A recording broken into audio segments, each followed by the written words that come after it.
Communication, une petite communication à faire à l'opinion. Notre communication aux animaux. Natangoyo, ba Congolais, oh, baza vraiment ba vrais Congomans, des vrais Congolais, des vrais patriotes et des nationalistes. Baza très préoccupés. Na eteni ya mboka na bango oyo eza agressé, c'est-à-dire le corps Congo est infecté par l'agression d'un État jaloux qui est le Rwanda. Na tango ba Congolais bazosala ba cauchemar pona makila ya ba ndeko na bango na Est, na Beni, na Ituri, partout, na Ganda. Ba Congolais ça ba cauchemar. Les hommes politiques veulent venir distraire l'opinion, désorienter l'attention des opinions. Natango ba Congolais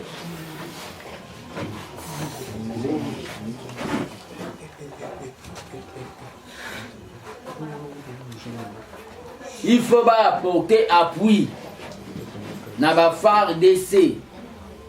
Les hommes politiques viennent tenir des discours, il y a déstabilisation, il y a morale, il y a des éléments sur le terrain, où bazo fait sa vie na bango jusqu'au sacrifice plein pour défendre la patrie. C'est vraiment regrettable pour les hommes politiques actuels, au bazo mibenga, les hommes politiques modernisés ou civilisés, de voir que bazo bosana ou babengi cible, c'est-à-dire conquérir, stabiliser ou babengi la situation la Est, jusqu'à présent pendant beaucoup de décennies, et salut au babengi un océan de secrets. L'armée des bâtisseurs tshisekidistes, un mouvement au sein de l'UDPS, avec comme identité des non-fanatiques, c'est-à-dire des non-dialélo, a voulu parler aujourd'hui sur Obabengi, la santé de l'UDPS, référence de la politique congolaise, la machine et l'école que Tshisekedi, les pères Etienne, avaient créé, les mesures se comporter. Par rapport à l'Est, l'armée des bâtisseurs tshisekidistes remercie le gouvernement. Des warriors, une position na bango fixe et constant, une position constante pour na koboya proposition. Il y a président Museveni ou ya lobaki keba koka pour négocier na M23. Et le gouvernement est fixe. Pour encourager bateau bazo sala quand même ce que veut le peuple, que demande le peuple. L'armée des bâtisseurs tshisekidistes jette des fleurs, félicite les ministres de la communication pour un discours clair, non maquillé. Les ministres de la communication, Patrick Muyaya. Il a un discours nationaliste non négocié vis-à-vis de Rwanda. Il ne va pas avec des diplomaties. Je vous remercie. Qui veut la paix prépare la guerre. C'est ça l'actualité. L'actualité n'est pas à Kingabwa. Mais comme Boye pour Boye, nous allons dire un mot sur ce qui était l'actualité hier, aujourd'hui n'est pas l'actualité. L'affaire du type de Kingabwa. Qui veut la paix prépare la guerre. Mais la guerre ne se prépare pas dans le bruit. L'armée des bâtisseurs tshisekidistes, avec moi comme porte-bouche, il y a un membre de l'armée des bâtisseurs tshisekidistes, Je tiens, s'il vous plaît, vous dérangez trop. L'armée des baptisés tisséguédistes, avec moi comme gardien du temple, comme porte-bouche, toujours senga na gouvernement imposer, exiger une ligne éditoriale na ba chaîne nyonso ya télévision oyo edifusaka na Congo. Une ligne éditoriale oyo ezo correspondre na situation ya guerre otozana. À cet instant, la télévision, comme on l'a dit ça, la musique en domboloté. Ça doit être une émission. Il y a nationalisme, il y a amour de la patrie. On est en guerre. L'armée des baptisés tisséguédistes, à travers les gardiens du temple, demande au gouvernement de la République, dès la rentrée prochaine, il y a ma classe, que ça soit enseigné à l'école que le Rwanda c'est le Satan du Congo, comme ça s'est fait à l'Iran, que les États-Unis c'est le Satan de l'Iran. Que ça soit enseigné que Kagame n'est pas un homme à laisser vivant dès l'école primaire. Ça sera une préparation morale dès que bana ba comme un projet oyo balobi il y a service militaire après bêtise bazaliana morale que nous avons un ennemi qui jalouse nos richesses, c'est M. Paul Kagame. Ça doit être enseigné dans notre éducation nationale que nous sommes la plus belle femme d'Afrique dont tous les hommes brutalisent à cause de nos richesses. Et vous devez les défendre dès première année primaire. C'est ça aussi préparer la guerre. Ils attendaient Toyo Kabatunsu Bawaya Obatia Mir. Mirana Baoso Babetia Mobi Kokoyate. Ça sont Obabengi. Tu veux parler pour Kabayoko Yobaki. C'est ça les hommes politiques.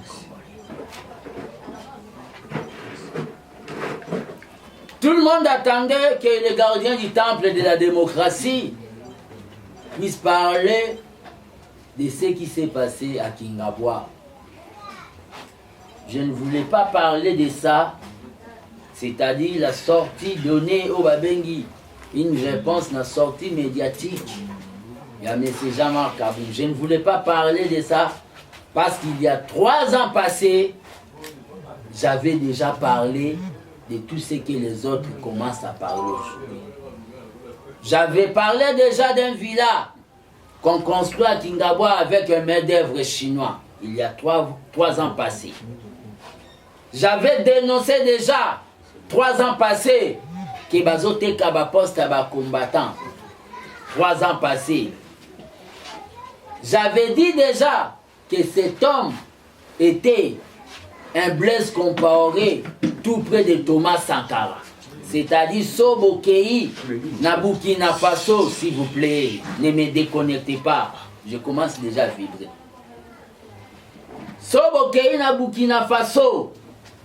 Il y avait des frères qui ont pris les pouvoirs. Mais et c'était un coup d'État. Mais nous ici, c'était de manière démocratique.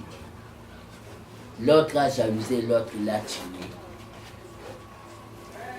Gardien du temple de la démocratie, avec les dons prophétiques que Tshisekedi le Père m'a donné, j'avais vu déjà à M.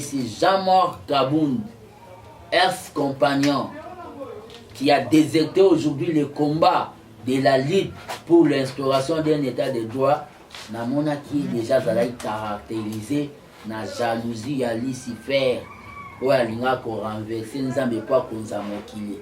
Il a été précipité dans ma belle.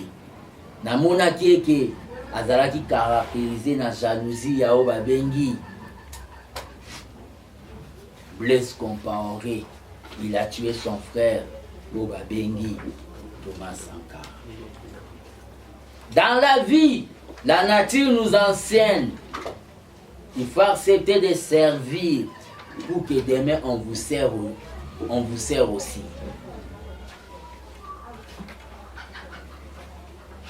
La nature nous enseigne ça. Servir les lots pour l'obiope. Batuba koka ko servir yo. Jean-Marc Kabound s'est démasqué. La page de Jean-Marc Kabound était déjà tournée. Déjà tournée. Alinginde azonga en actualité et des hypocrites. Des gens dont hier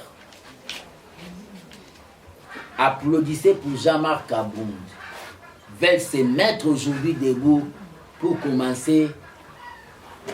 Yakoko Sapé qu'il avait fait ceci, qu'il était ceci, enrichissement illicite, carré minier.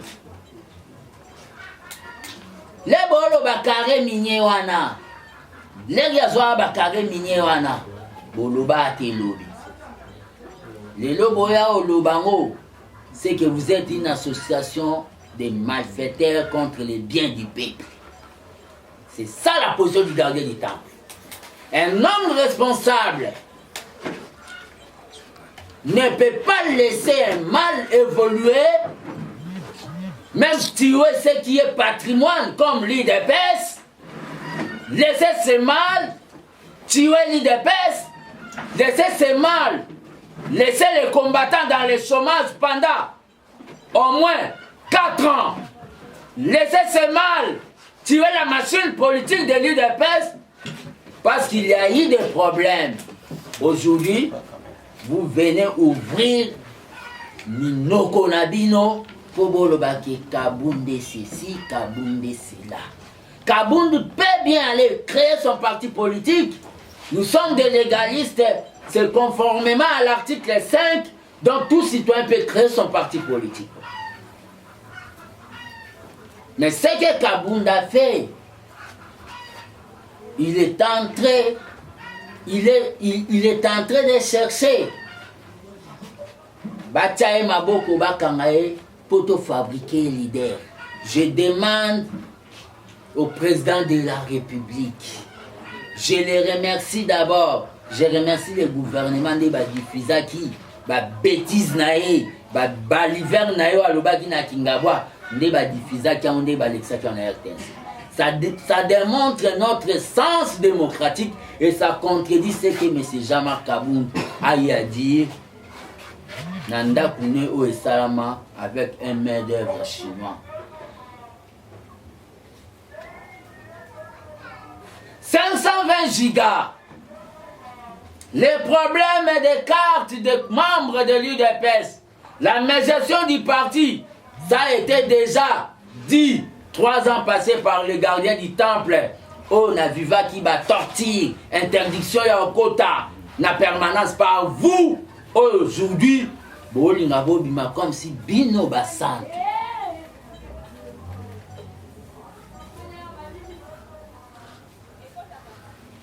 Enrichissement illicite de M. Jean-Marc Kabound.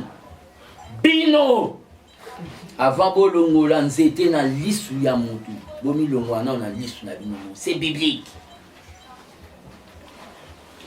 Baya ba caméra cachée par la bino ba kuta bino boza ndenge biso toza ndenge biso toza ka nde tozala une opposition. Na bino bato bolinga bolo bawana. Vous savez manière où vous s'enrichir.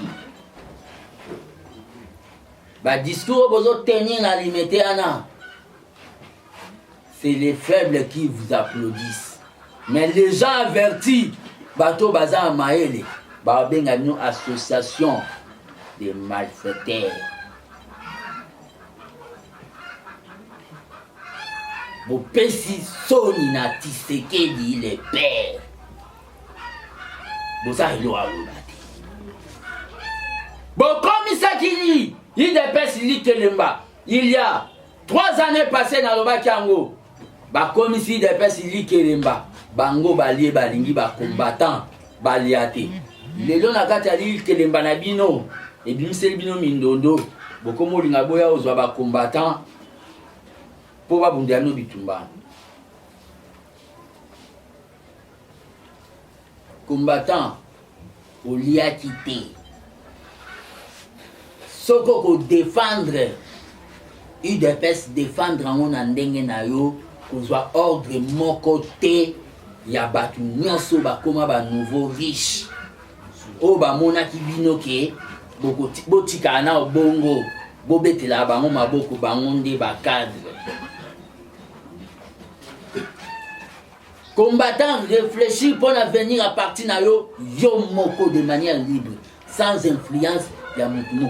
Il y a d'autres qui parlent dans des médias. Bah on est basala mandat spécial, il y a confusion, il y a Jean-Marc Kabound. Les lopés beaucoup de je ne défends pas Jean-Marc Kabound. Surtout à vous les chaînes de YouTube. N'allez pas mettre des titres que le fils ou à côté de Jean-Marc Kabound. Je suis entré dedans. C'est lui qui va mettre ce genre de titres. Ça sera son dernière fois à autant de Namikona. Soyons déontologique. J'analyse la situation de manière impartielle. Mais c'est Jean-Marc Kabound. Il a tout dit. Mais tout ce qu'il a dit, ça a déjà été dit par nos opposants. Abimisi Loasigate. Il n'a pas inventé la roue. Qui veut noyer son chien l'accuse de rage. C'était ça au babengi communication. Muto alingaka boma mbwana ya zinse na mai. Aloba mbwana ya zana maladie ya maba je crois. Rage.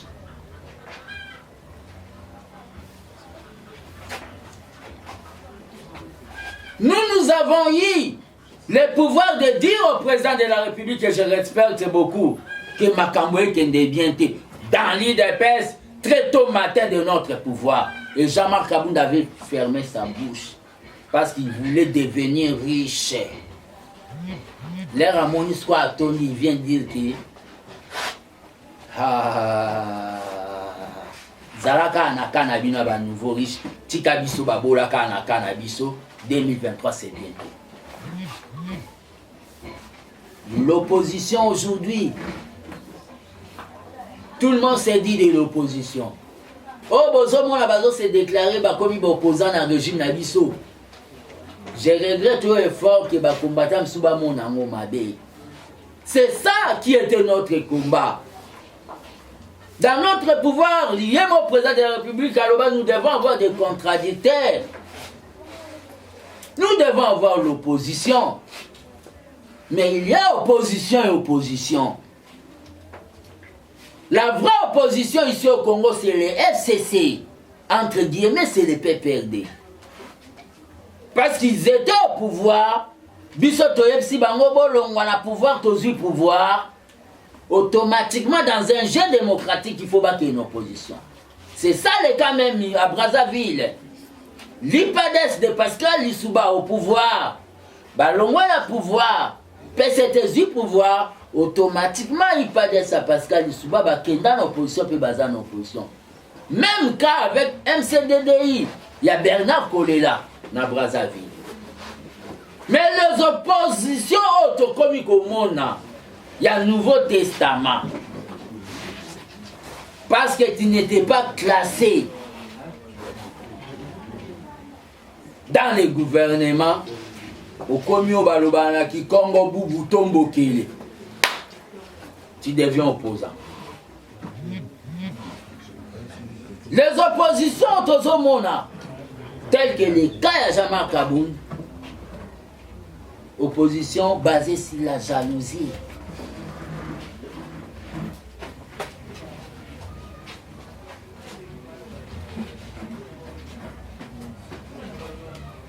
On peut tout dire sur le président aujourd'hui. Mais pour être président de la République, premier sacrificateur, de son peuple, ça vient de Dieu. Pourquoi forcer? Même dans la Bible, Dieu choisit Moïse avec des défauts, il a dit Koukouma. Il a choisi comme ça. Même dans la Bible, Dieu choisit Noé sous l'arbre, mais à Sali. Dieu a choisi le président Félix. Lui-même sait pourquoi il a choisi. On ne force pas la nature. Okoya kosisa bana na opamba. Pesa mwana liboso po okoma président. Ok, si pesa mwana mibale po okoma président. Pesa mwana misato. Aussi si bana enta botika ina mwasi na ndako bozanga bana.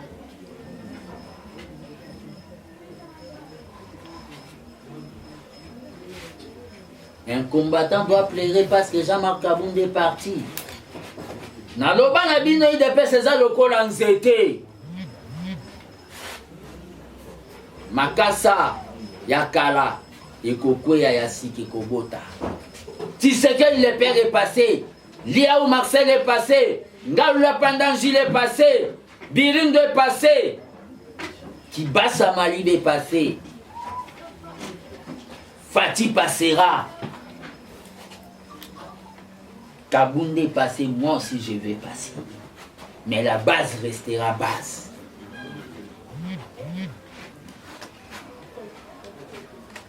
C'est regrettable pour un monsieur comme Jean-Marc Kabound. Où ils ont personnalisé le combat de l'IDPS qu'ils aillent. Pour un gardien du temple, victoire, il y a présent Félix. Ils aillent à combattant, il y a eu des pèses. Où il télémaki debout. Puis ils aillent à peuple congolais. Où il se présenta qui n'a une à l'objet qui est tout l'imbi misère la plus noire.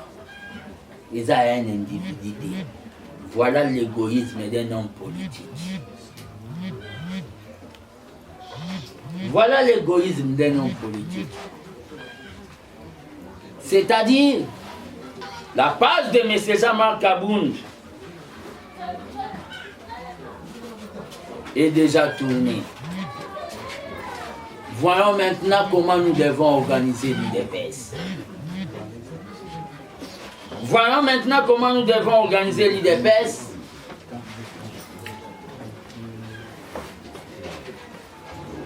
Nakozonga na obabengi les fondamentaux de l'IDPS. N'arrêtez pas Jean-Marc Kabound, sinon vous allez le faire un leader.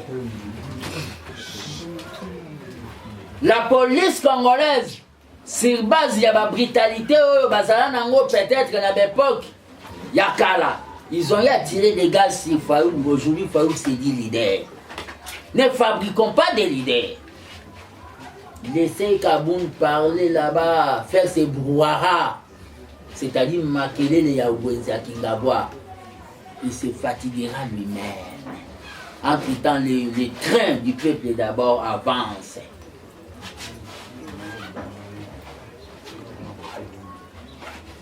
Voilà les goûts du pouvoir. Si, filmez-moi. Naloba na binote. Nga voa mukolo boy na mati voa na cheval. Goube watemiana. Aloba. Voilà les goûts du pouvoir. Il parle de si, filmez-moi. Goube wazonsele. On va balancer ça dans les réseaux sociaux. Voilà personnalité politique. Les lois ont comment donner des leçons.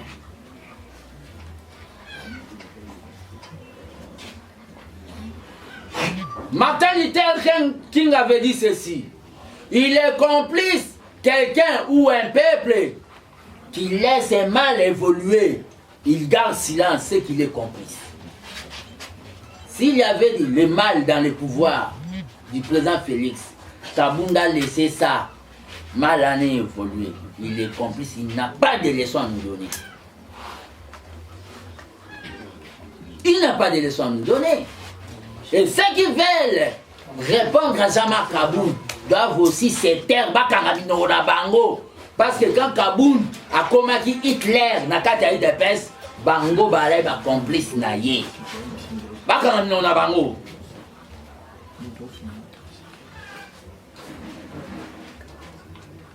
Tout ce que Kabound a dit, Eza Wabengi, offense au chef de l'État, Eza outrage.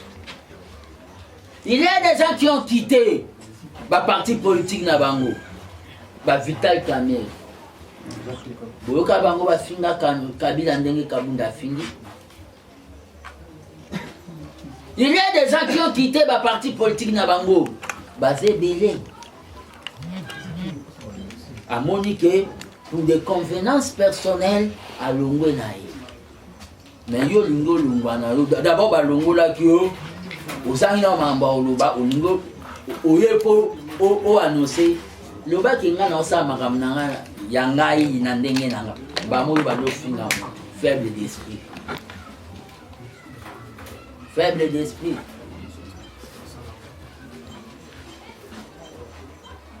Toki tana débat ya Kabundi te. Oh boy, boy, boy.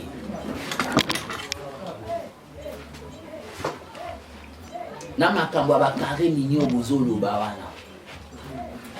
n'avais pas dénoncé qu'il y a des gens dans notre pouvoir, à tout moment ils sont au Katanga. Et là on y va dans ça, on a besoin de Coltan. Je n'avais pas dénoncé ça. Vous m'avez tabassé à limiter là-bas, non? Aujourd'hui, on a peuple à Zozanga Lipa. À Zodefa Lipa na Tongo. Qu'il y a des gens qui se partagent des carrés miniers. Il y a ma papa Nabino. Il y a ma carré minier, ma combattre, il y a ma papa Nabino.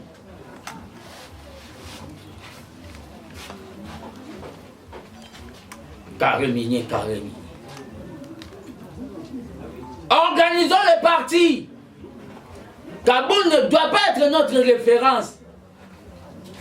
Notre unité de mesure. Regardez la salle à poti, messieurs les journalistes et mesdames.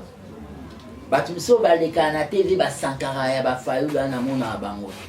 Ngala mona ba président honoraire Joseph Kabila, ba Jean-Pierre Mbemba Baïmoto, ba Moïse Katumbi Chapwe, ba Muzitu Adolphe, Université populaire, ba Matata Mponyo, bancalisation, namonara, ba Vienanga Joseph Olengankoi, namona ba Misusuanati, ba Kabound des consorts, ce sont des compagnons d'élite, c'est que dans nos mains, ils na bango ba désarmés, na katia baran IDPS. Moi j'ai continué le combat. Au président de la République, vu tout ce qui s'est dit, polémique, tu es Sami, c'est Kabound. Le monde les a toujours ingrats. C'est la loi de la nature. Zala na moral au Wabengi, le moral d'un combattant. Le moral de ton père, c'est-à-dire, il a vu des gens partir tout autour de lui, mais il était resté constant. Avec nous, la jeunesse. Il était resté avec le Parlement debout. Il était resté avec les forces du progrès. C'est pour cela que je réitère encore. Demande Nanga, il y a levé à mesure, il y a interdiction à le Parlement debout. On veut tuer l'IDPS, n'a pas qui ça Parlement debout, pour bango bazwa makasi. Il y a quoi vrai contre l'IDPS. Mais Zirwana, il y a quoi Parlement debout, c'est pour tuer l'IDPS. Parce que l'essence de l'IDPS,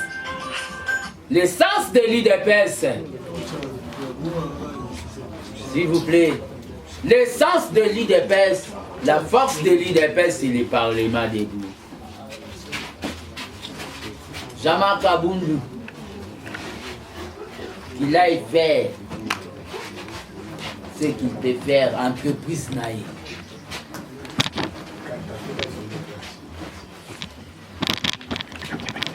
Message à tous les combattants. Message à tous les combattants.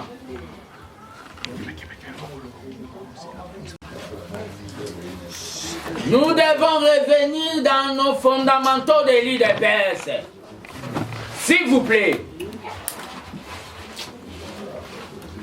Kabound est le groupe de ces acolytes Kabouya qui veut aussi se mettre debout aujourd'hui pour parler à Kabound. Au moment où il était son propagandiste dans des matinées politiques. On y a renversé ce qu'on appelle la pyramide renversée, philosophie à Tshisekedi de la UDPS, c'est-à-dire basée sur la likolo ba combattant ba konzinase. Ils ont voulu bango ba za likolo ba diriger ba combattant. Le président de la République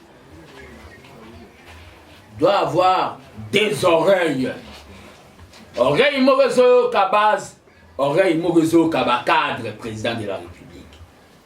Vous avez eu à écouter trop les cadres, biso ba combattants, koyoka biso, les alaki ba cadre batila biso barrière.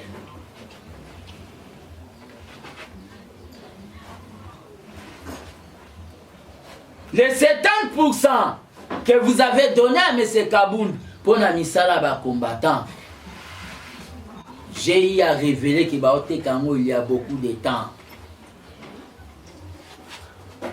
Ah, Amela Masanga. Ah, c'était Yamela Masanga. C'est un fou. Le place de Konya.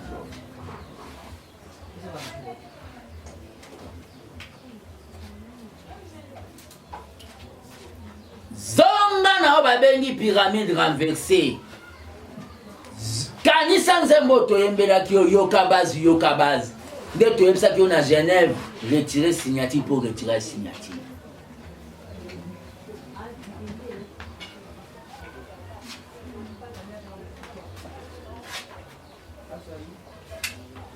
Pour terminer, l'allocution de l'armée des bâtisseurs Tshisekedi. Na kata batu nyoso bazo bimabalo banabino makamba jama Kabound mosanto azate. Ezali kopa. Ya bato balingai ba combattant UDPS baza ba sommeil. Bato wana nyoso ba ole kabalo bana Kabound sikoyo. Baka amino na bango. Il fallait ba lo bango l'air mabe bandaki. Pas ma besoin automobile. C'est sa position la biso. Na yo Jean-Marc Kabound. Ato sali ba provocation. Ato ke na voya ba marche. Basaka berele ba okanga faulu na ba marche ne ya changu. Il fait ba tika evuma banda changu ti mwanda. Alonge mwanda ti kasumbalesa. Alongwe banda kasumbalesa ti siro. Alongwe mwa siro ti badolik angalimba nai. Boki kangi bufamkini. Kabound yoko banda marcha ti na kamine pa na biso kangote. Pe babiloko bolinga bo kendo sala na bakingabwa soki ko interdit ba stade na été. Bo peso occasion te. Botika e assassini. Les gens batu bateleme la UDPS. Kabound, je t'avais pas dit que tu étais entré dans la porte, tu sortiras par la fenêtre. Les gens batu bateleme la UDPS. Wa Belgique. Atika na lingange moroboe. Ya ba père moi balu bakuna na rigini balia kambwa. Au PDPS. Ndenge mogo yo pe Kabound. Otika kana lingange moya batu moya kale so kamina bolia ndakala na bito kuna kingabwa. UDPS c'est tout un esprit. Les hommes passent mais l'idéal et la base reste. J'ai dit je vous remercie. Merci beaucoup président. Moi, je pense qu'au niveau des journalistes, la question est belle. Dans l'audition, nous allons essayer de proposer des questions pour un mois. S'il vous plaît, le téléphone là, il y a encore. Je ne sais pas. Je vais prendre quelques questions. Parce qu'on a autre chose. Le groupe parler par rapport à la santé, comme ça, vous répondre plus directement na question Moussousou. Est-ce que l'armée des bâtisseurs en 2023 a préparé à postuler dans le niveau sur la échéance électorale? On va répondre sur la deux questions. Armée des bâtisseurs, dans le niveau, il y a 2023, nous allons nous organiser pour présenter les députés nationaux et provinciaux au Bako, Kozalana course pour combler là où l'IDPS ne sera pas là. C'est-à-dire donner une certaine valeur ajoutée na place où l'IDPS et aux AT. Donc nous, notre objectif d'abord, c'est pas d'aller recruter les combattants comme les autres associations Bassalango, d'aller recruter les combattants de l'IDPS. Nous, notre objectif, c'est d'aller prêcher le tisséguédisme au nom IDPSien pour nous on a IDPS. C'est-à-dire, nous allons présenter les députés nationaux et provinciaux pour qu'on puisse compiler avec l'IDPS et donner au président de la République une majorité. Avant de passer la main au confrère, une dernière question. Tolandi, M. Paul Chilungu. Wadali, Moko, il y a pas 4 jours il y a UDPS. Tolandi, dans le passage de l'émission, il y a Boussolo dans la politique. À lobby, Makambu Surio, au Persibaka chaque mois $2000 aux mains de la première dame Denise Nyakiro. Qu'est-ce qui ne va pas entre fils Mokoko et Paul? Ouais, d'abord, qu'est-ce qui ne va pas entre gardien du temple et monsieur le professeur Paul Chilungu? Il n'y a rien du tout. Ce qui ne va pas, c'est toujours au babengi comportement qui a Jamar Kaboun. Il y a qu'au prendre le président en otage, qu'au diaboliser les combattants, qu'au se faire saint. Je vais vous dire quelque chose. C'est pas la première fois que les gens tirent des balles sur fils Moko. Mais malheureusement, Baba Lango est simbaté parce que nous avons un anti-balle politique qui se gagne le père à l'Atsam. Et je suis dans la cause juste. Il y a eu des gens qui ont tiré, ils sont allés acheter 6 mots en Afrique d'ici là pour m'appeler Nassim Ouana, me piéger que j'étais en conversation avec Massa. Mais on a mené des enquêtes un jour, tout le monde a un certain Chiboua Bomonda Yamba Nassim Ouana à la Congo. Ou des pédants. Il y a eu des gens pour paralyser. Vis-à-vis à Puyo, il y a un niveau, il y a diaspora.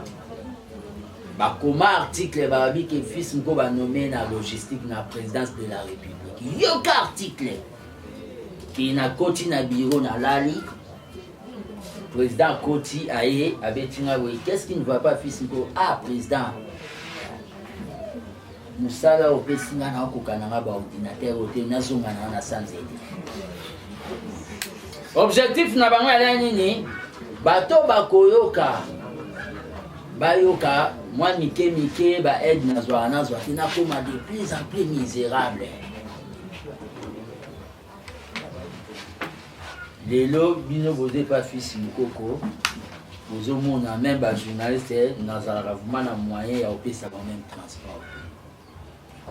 Mais c'est Paul Chilungu, quelqu'un que je connais bien dans l'IDPS. Un jour, à Bengangaï, à l'obinanga qui est fils Mukoko, mon ananda kuna mwasino la tabi. Kokoma tokomi, abi première dame aza, na besoin ya kusola nayo. Mais nde tokende kosenga ye mbongo te, senga ye musalo salaka, c'est-à-dire la communication matérielle ya chaîne. Kokoma tokomi pas première dame. Kosololi na première dame a tout nga siko tozolinga to se séparer na sa papa nini, c'est-à-dire sa fatini. Na bisi ekendo ye lisae soka kabwani na waneza na 2019.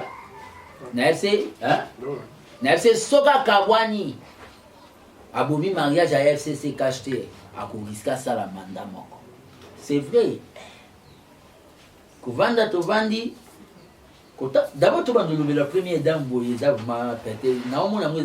faut répondre. Il ne faut pas que tu nous vois ça, atteinte à la personnalité. Première dame a joué enveloppe à Pessi, Madame Nanga. Car le big et fils Ngoyoza combattant, pour qu'il nous botte les bons, maman soit botte les bons, on a au fond de Siko, tout ça n'est pas qu'à protection de la femme. C'était une manière de blaguer. Kobima Tobimi, parce que je suis obligé de le dire. Il y a mon temps qui met que pour une voisin quand même carburant. Même si femme n'a pas payé ça enveloppe. Une femme doit toujours écouter son mari. Dans le mot là, $200, on a payé ça pour tu l'as. Tu as carburant. Quand ça n'a pas ça $200 pour tu l'as accueilli. Tellement que moi j'ai fait des options pédagogiques. Mais j'ai un don de la communication. Parce qu'il y a ça là déjà, ma chaîne, ma émission et la campagne. Dans un mois où il y a créativité, il y a grille de programmes. Dans la grille de programmes, il y a 10 émissions. Je suis allé voir mon ami qui est votre confrère. Il est vivant ici. Son nom c'est Chevalier Elimfous. À comme l'organe Nemo Baobab News. Parce qu'il avait distingué la campus, la communication avec 7 ans. Donc, tout 75%, 75%. Mon ami a concevoir pour Nanga ou Babengara ligne éditoriale de la chaîne. Pour ça, la ligne la même combattant na biso ou la chaîne en Angleterre qui son nom repose un peu Marius. À ça ligne ba matériel ni on a qui ba somila. J'ai pris le dossier, chers amis. J'ai appelé Paul Chilumbu. Et dans le langage d'abord, Paul Chilumbu, quand il m'appelait, il me disait petit Ndéni. Ils ont négligé comme Bondéni. Nabinazo a prêté le dossier. J'ai pris le dossier au nom de Dieu du ciel. J'ai appelé Paul Chilumbu une première fois, deuxième fois, troisième fois. Paul Chilumbu me dit fils Nko, comment déranger nga? Tindelanga on a WhatsApp.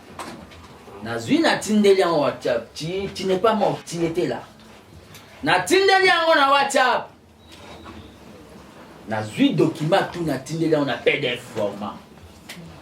Paul Chilumbu, ça lui suivi il y a des jours. Paul Chilumbu, fils comment déranger nga? D'abord, première dame à cause de l'individu, chaîne. Ada ba priorité délai a aucun ça la chaîne Nemo Denise Niake au TV. Na dit mais ça ba tubaya ba projet ba chaîne Kabila pas financer bango. Makamni na yo zulu balangana. Ngana ça elo mo na kwa engager quelques combattants ba professionnels na média na chasser puis ba bengi chômage. Koloba lobi na nga bongo pas to kati téléphone. Et ko le ka période na bela kambasu. Paul Chilumbu au Bengano, lesquels en anda poussé va comme la voiture, première dame a tindé quelque chose. Nakuta Paul Chilumbu, Azolia, ba carotte. Pour bango ba tikali panamwa bango pe yé pas comment va benga nouveau riche. Azolia ba carotte. Et puis si Paul Chilumbu ko mbaminga akosi lobo kobo ya la taille kilote abimisi $500. Abi première dame a tindé.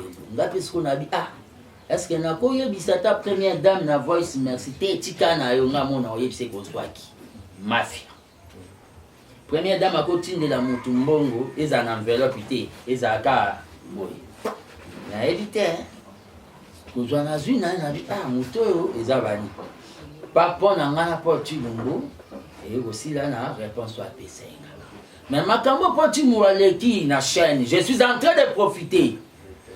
Si M. Israël Mutombo est vraiment professionnel, conformément à la déontologie, après Sanga ou Babengi, une émission, droit de réponse ou une émission contradictoire à M. Paul Chilumbu.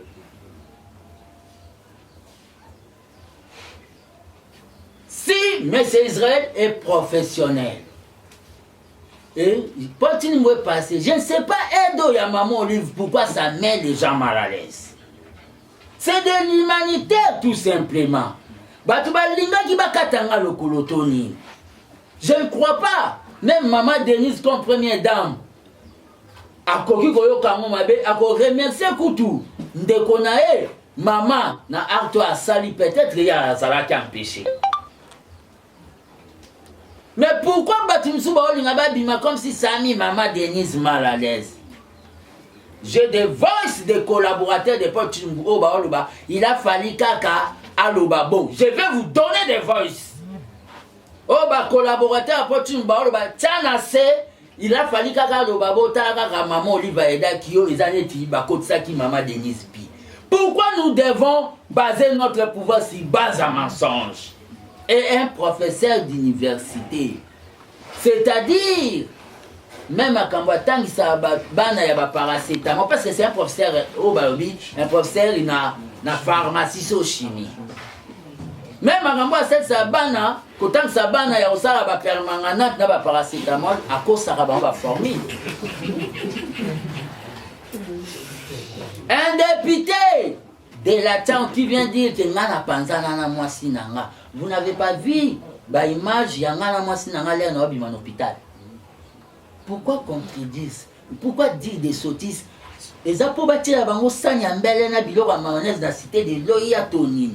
Vous m'avez déjà beaucoup bloqué au niveau de du président de la République.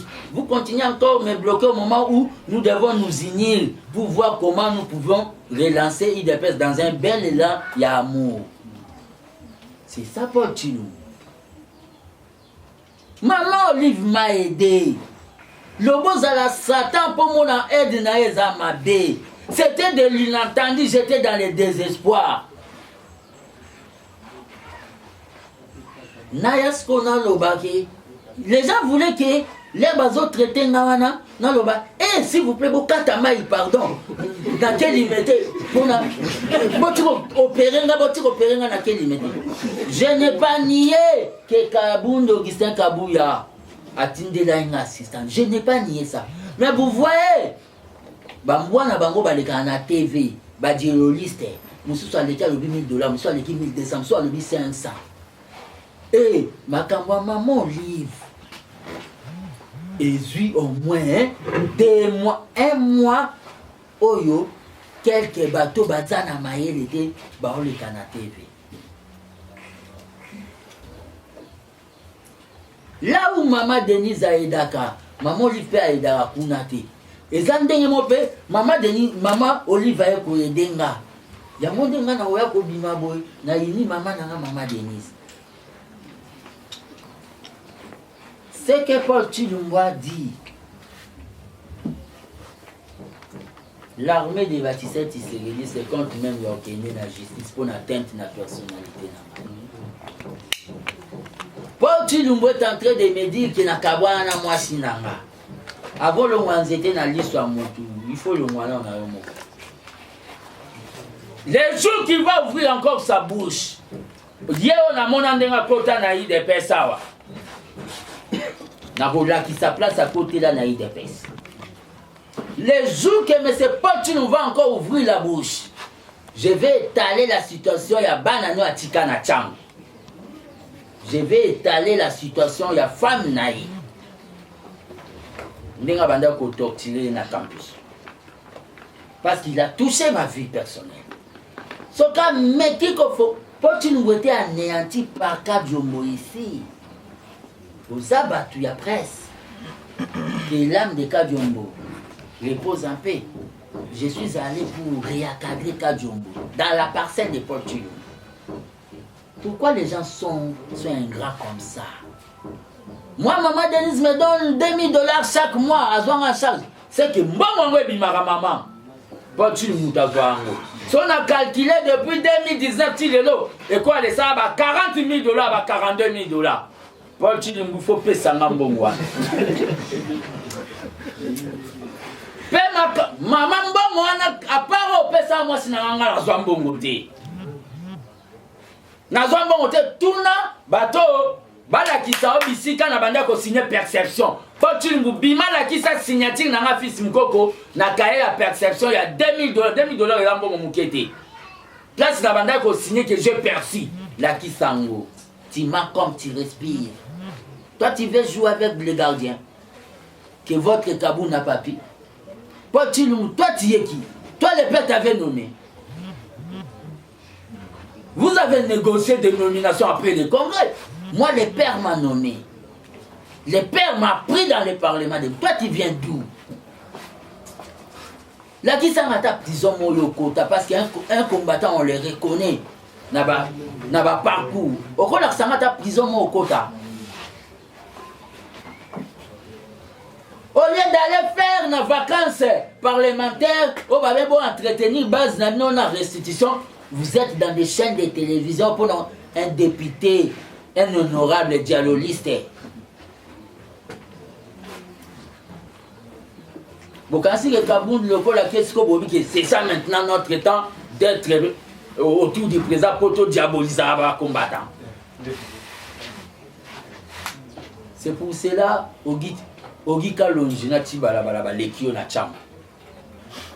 si moi je parle de ta vie comme tu as parlé de ma vie à la télé, pas tu nous. Les mamans de Tiam vont te voter à ce que tu as fait à ta femme. Naza na nga na mbongo te, mais naza na parole pe puissance à parole oyo ko sili soneti mungu na kati ya nzungu ya ma famille ya madesu.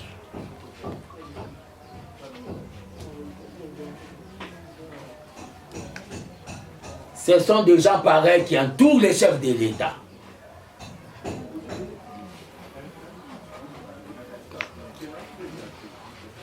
Tu pars aussi. Quand je demande à M. Israël Moutombo, conformément à la déontologie journalistique, à Pessanga droit de réponse. Parce que c'est toujours dans sa chaîne que je n'ai plus. C'est toujours dans sa chaîne de Batouba Leki, de Kabou Aleka Kalobi, de Batouba Zone Kabalobi. Laissez maman lui faire. Azo me m'appelle Pierre Nena social à Congolais. Le président a besoin de Artuana.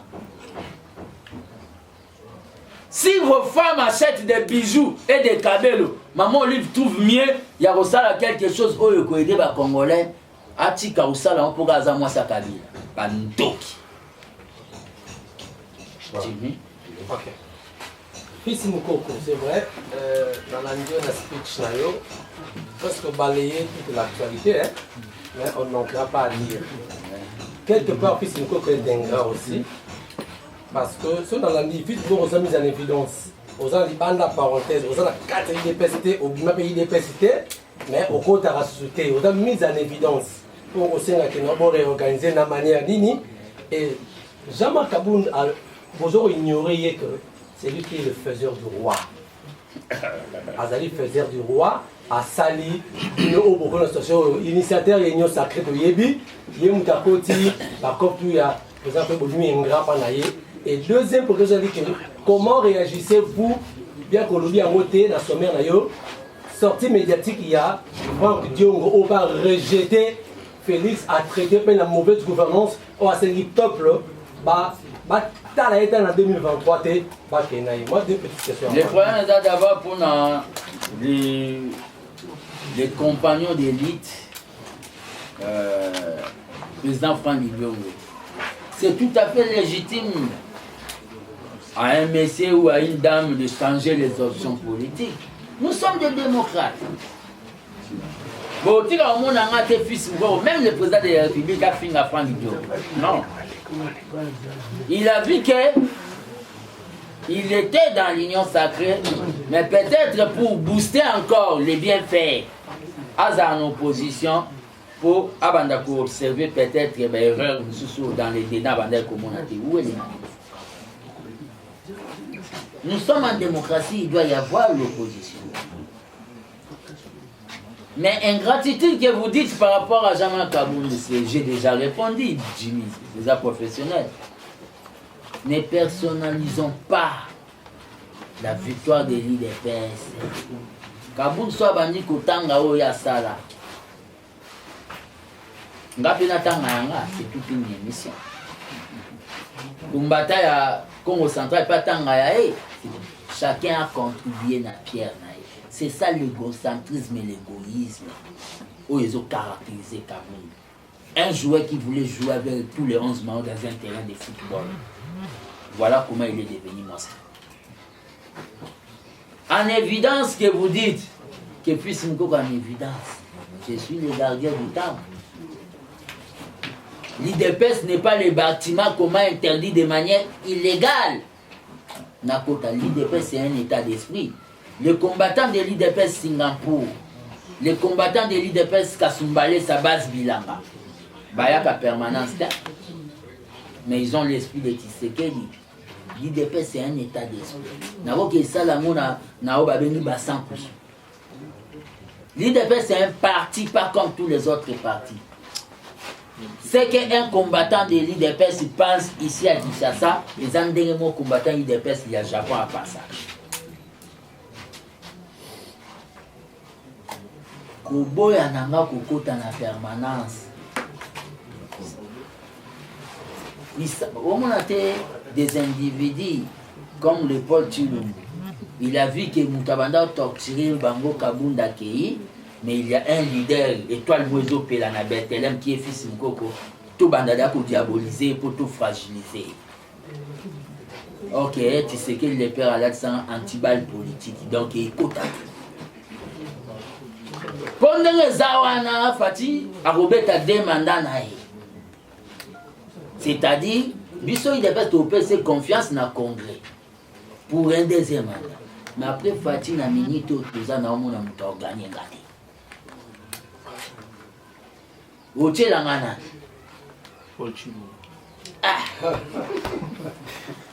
Oche la ngana. Bato babosani que politique ezalaka apostolat.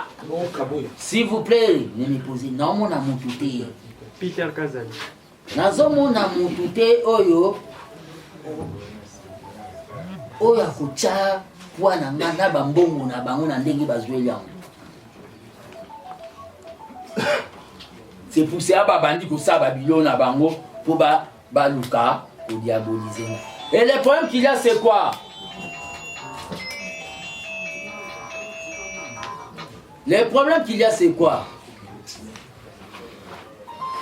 J'allais paraphraser avec quelque chose là. J'allais dire quelque chose. Babiloko nyon sobo. Oh bozomona oyo. Ils m'ont interdit d'entrer à la permanence. Voilà la place Basuki.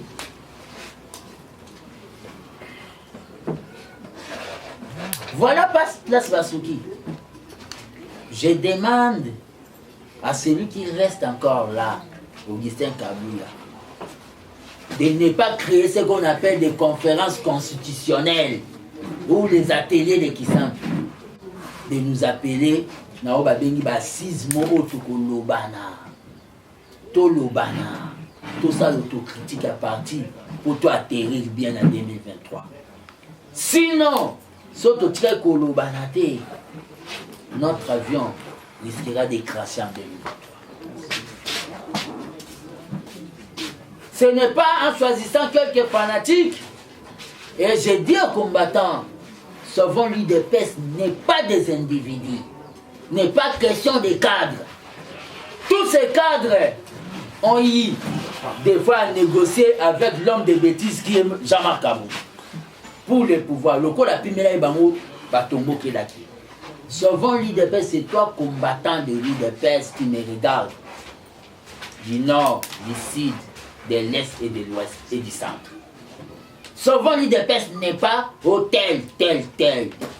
Batouana tout baza pour nara bazwa pouvoir bakoma bangope ba nouveau riche. La politique est un apostolat. Neti basango ya série ya mindele ya ba cardinal Malula. Mais bakoum ko ça la politique pour s'enrichir. Laurent Gbagbo Loba, c'est très mal de faire la politique pour s'enrichir. Que le président de la République revienne à son discours, il y a Sainte-Thérèse, au Ezali, au Babengi. Nous sommes en train de chercher le pouvoir pour ne pas se servir, mais être les serviteurs du peuple. J'ai dit, je vous remercie. Voilà, on a vu que cette question, monsieur Jean-Pierre Kaïbé avait une question. Il vient d'arriver, non? Oh non, j'étais là depuis. Ouais. Volume, ils sont des questions.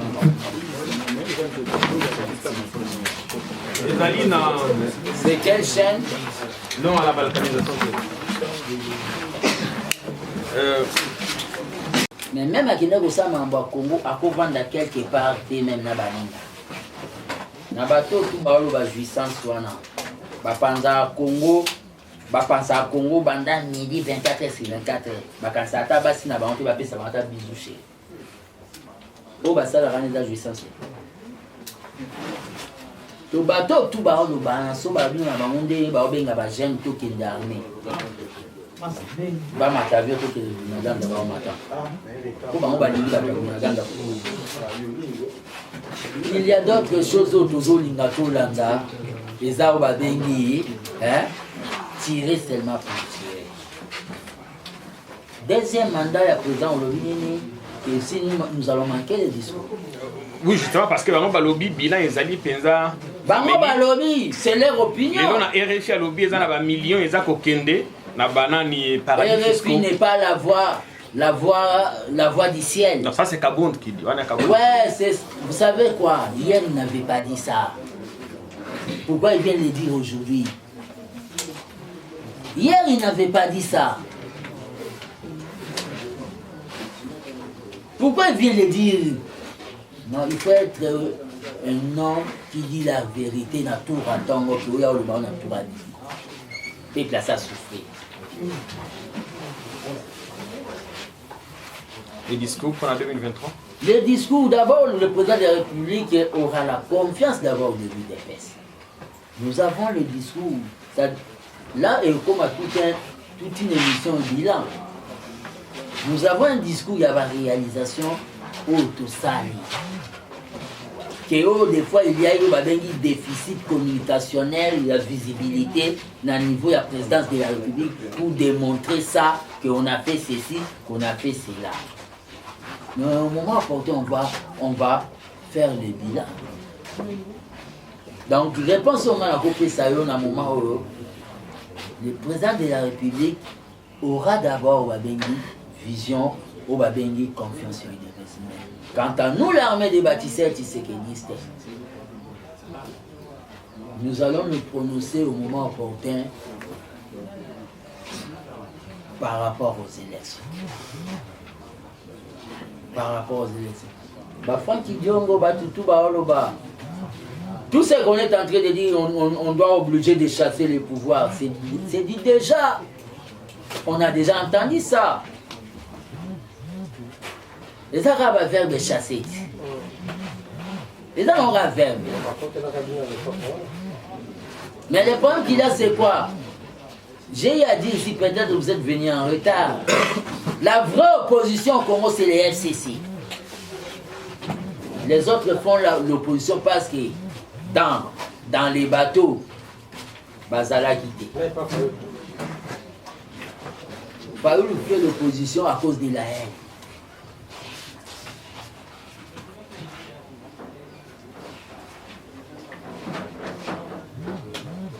Tu viens dire quelque chose aujourd'hui, hier tu étais là pour applaudir. Et tu veux dire aussi, tu te mets debout devant la presse que tu es énorme. J'ai dit ceci, j'ai dit ceci. Non. J'ai dit, je vous remercie. Une petite question, président, s'il vous plaît. Aux approches du président de la République, vous allez depuis UDPS. Quels sont les bâtiments qui en direct, président Facebook? Est-ce que le président de la République est-il jouisseur ou pas? Est-il jouisseur ou pas? Parce que vous allez depuis à l'époque, avant comme président de la République. Nazala na cadre ya Obabengi UDPS, pas dans le cadre de la vie privée. Moi, je ne connais pas Fati dans sa vie privée. Mais dans l'IDPS, on parlait de l'état d'Ivoire et le combat. Merci. Ok, président, les retardateurs ont toujours tort. Je suis malade, vous êtes venu en retard, vous devez apprendre à venir. Oui, attends une minute. Tout d'abord, c'est très important. Le monde est sorti médiatique, il y a Franck Diongo, le monde est sorti médiatique, il y a Jean-Marc Kaboul. Le ministre est sorti médiatique, il y a Augustin Kabouya. Mais sorti médiatique, mieux, il y a l'Ibosé, il y a Yo, il y a Maman Olive Lé. nga na kalisa ke le ndenge be express ko la pe vérité makambo Frank Diongo to Jean Makambu da lobby na misa bande ko nyonso toke mboka zo ko malamu te mais ko loba na makambo so loba que nous sommes toujours Félix mais hors sortie médiatique na yo ezaki niwe donc ato yeba message nous ezaki nini message ya photo na yo Olive Lembe na hôpital kuna message wana pour expliquer monsieur d'ailleurs le problème qu'il y a c'est quoi non s'il vous plaît les retards mais on essaie un peu de sortir niwe na maman Olive Lembe non. On m'a invité comme on a eu à inviter tous les malades dans le lancement et hôpital Initiative Plus Yabo. Je suis allé. Tant qu'un leader d'opinion, micro et akaka. J'ai dit c'est le 30 juin, je suis venu ici pour encourager l'initiative Oyo. Il y a Madame Olive Lembe Kabila. Où ils vont vous permettre de Congolais Bazouaka, la soin, la santé, neti. Partout ailleurs. C'est une pierre naïe, une indépendance sanitaire. Parce que l'indépendance n'est pas seulement politique, économique ou sociale. Le monde a une indépendance totale. J'ai dit c'est aberrant que dans le moment où tu as commis 62 ans, il y a âge, il y a Congo, Moutabeli, qui est traité chez nous, à niveau de Obabengi. Étranger. J'ai félicité maman Olive pour l'embe nabine à Kende Liboso. Vous comprenez? Natina Yosaba F1. Sortie médiatique, il y a Frank Diongo. En politique, nous devons savoir que le père avait milité pour qu'il y ait des gens qui nous contredisent. Si Franck, il est dans sa liberté de voir que la façon dont les choses marchent, il a bien été. C'est ça la démocratie. Sortie médiatique, il y a Jean-Marc Kabound, c'est l'expression, il y a jalousie, il y a quelqu'un qui était là, dans la gestion. Là, c'est Zungo Zolambama. Aujourd'hui, il sort pour se faire sain. Kabunda dit ceci, Kabunda dit cela, quand Kabunda était en exercice, ça veut dire que ça, Bazala qui va complice naï. Bakangamino konabango, bakumbata Bazala fait. Makambo baya oli sabso ya bakari mini, ba okan sezo ça ba congolais et ça ba congolais bien. Donc Congolais, ayokake, na pouvoir ou abisso de persi, il y a des individus qui ont carré mini, coltan nae, na cuivre nae, individus mouroisois. Bazo manakati na bango bae baki, ba bunga kinzela, nzela ya oba bengi le peuple d'abord, dengi le papa no baki. Je dis je vous remercie.